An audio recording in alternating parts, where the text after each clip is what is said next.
Hormuz প্রণালী ইরানের দখলে রেখেই যুদ্ধের ময়দান থেকে বেরিয়ে আসার পরিকল্পনা করছে মার্কিন প্রশাসন। এমন চাঞ্চল্যকর তথ্যই উঠে এসেছে আন্তর্জাতিক সংবাদ মাধ্যমে। তবে কি ইরানের বিরুদ্ধে ভিন্ন কোনো ষড়যন্ত্রের ছক আঁকছে যুক্তরাষ্ট্র? যুদ্ধের ময়দানে কেন পারমাণবিক অস্ত্র ব্যবহারের শঙ্কা তৈরি হচ্ছে? তাহলে কি ট্রাম্পের উপদেষ্টার দেওয়া তথ্যই সত্য হতে যাচ্ছে?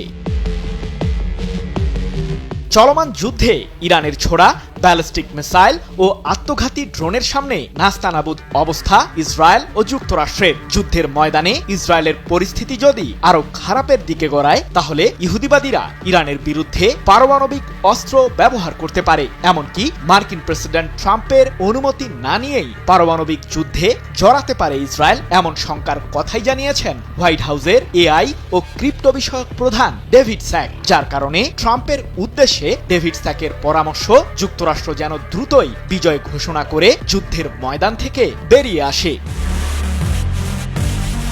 যদিও মার্কিন শাসক সে সময় দাবি করেছিলেন ইরানের বিরুদ্ধে পারমাণবিক অস্ত্র ব্যবহার করবে না ইসরায়েল, তাহলে এখন কেন যুদ্ধের ময়দান ছাড়তে চাইছে যুক্তরাষ্ট্রের সামরিক বাহিনী?